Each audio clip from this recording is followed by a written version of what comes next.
Senator Ted Cruz has accused the Tinubu administration of being very unhappy with him for bringing the topic of the reported killings of Christian genocide in Nigeria to the forefront, including the proposed legislation to designate Nigeria as a country of particular concern.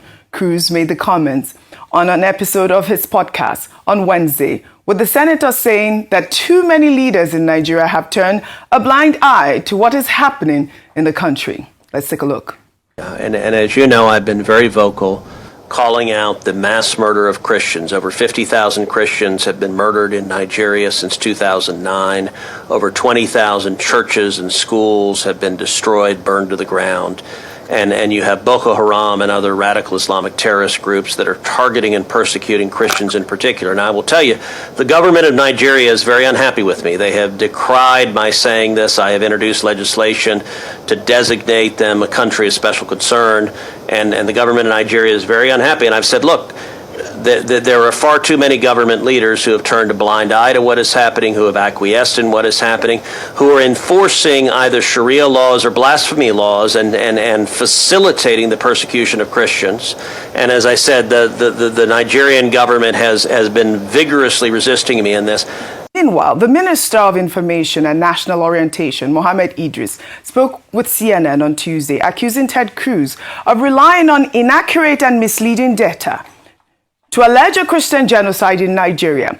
Idris said that such claims fail to reflect the complexity of the country's security challenges and warned that spreading such claims unknowingly supports criminals whose main aim is to stir religious tension. Let's take a look. Some of the claims made by some officials in the United States is based on faulty data. Some of them, some assumptions that the victims of this religious violence are largely Christian. Yes, there are Christians that have been attacked, but these criminals do not just target one religion. They target Christians. Yeah. They also target Muslims. We have seen that in several parts of, especially the northern part of the country. So yes, indeed, we have security challenges in Nigeria, but we also have to recognize that there is a massive drive by government to ensure that Nigeria is ultimately safe for everyone. But for the records, we want to say that Nigeria is a very tolerant country when it comes to religion.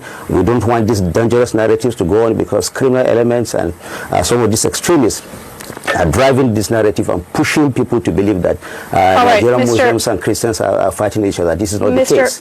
All right, once again, Dr. Abati, we are seeing how this issue has grown to becoming one of global importance, that a senator seems to be following developments on this topic locally. The question now is how to address religious persecution in Nigeria. The minister is emphasizing that, characterizing the attacks as being against Christians alone will drive Nigeria towards unnecessary division, noting that, criminals want to portray the situation as a fight between Christians and Muslims. And that's about the most important soundbite I got from that interview with Mohammed Idris, talking about the fact that this idea of a Christian genocide is actually fueling the terrorists more. Your thoughts? Okay, there's a disconnect in the global information world order. That's what it is called, whereby you have the Western media having a mindset about, what is categorized as the third world.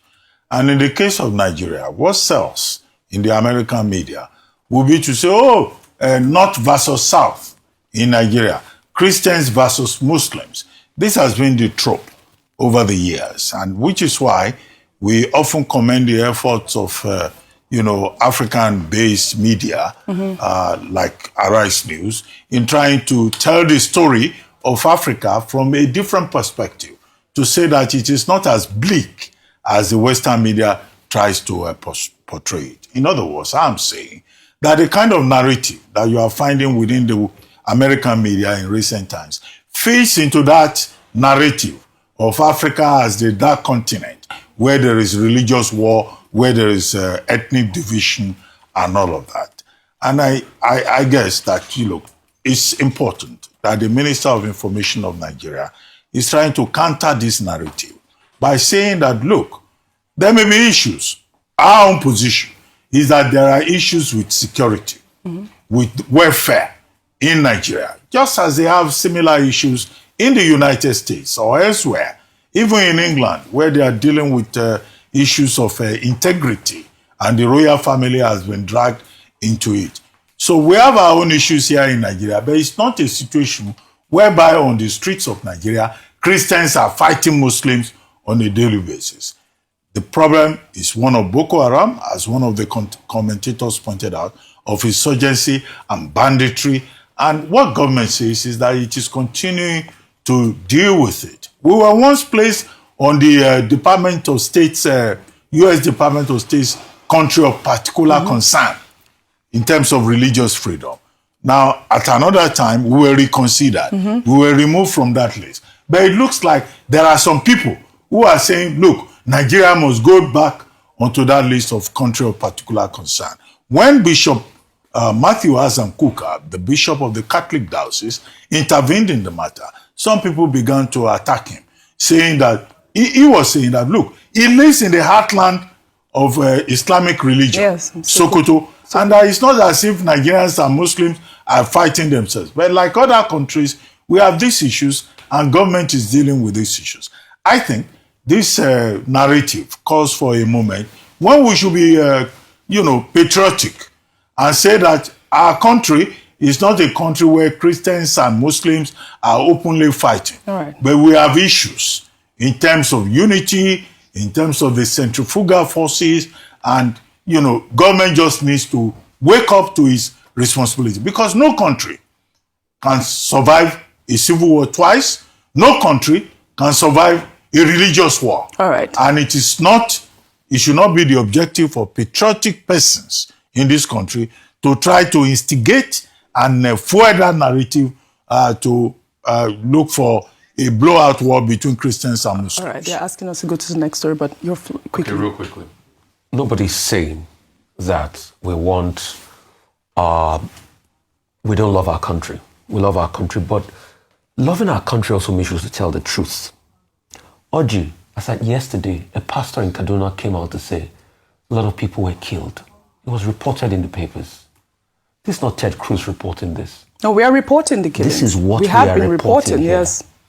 Oji, a child born in 2009, when all of this started, will be 16 getting ready for university today. We're sitting down here. Yes, we don't want our country to be put on country of concern list. But when will our government solve this problem, Oji?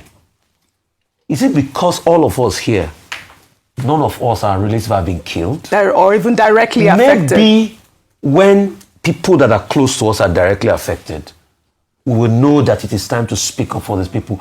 Oji, these killings must stop, and the government has done nothing about it. They've just been giving marching orders to the military, and it has increased. Look at bodies being buried. Look at pastors being threatened.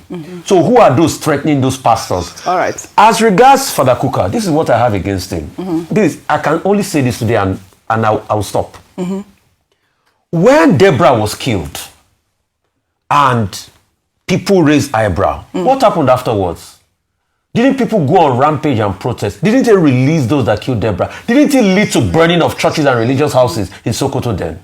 So why are we deceiving ourselves that these things don't happen? Yes, Let's say the truth. Yeah. Because it doesn't affect us. We are here to speak for people. That's why God put us here. Yeah. And God will ask us questions. What we're saying is that it's not That's just Christians are being targeted. Muslims are also being targeted. Yeah, this is the point that we have a country Christians are killed, in which we are all living in a pressure cooker situation. Right. The responsibility of government is to make this country safe for all of us. Have they done and it? that's why we say government needs to do more. And then we should not. Since over 10 years. We should desist from inflaming ethnic Nobody's or religious anything. passion. And I think that's the right point. Christians. Deceased from inflaming ethnic passions. Like what the minister has said, the fact that the terrorists are fueling this whole idea and continuing to benefit from the narrative that it's only a Christian genocide. Muslims are also being killed, and we have also seen mass graves of Christians being buried. Now, we have charged the federal government on this table to stop the killings. That's really all we are asking. Stop the killings.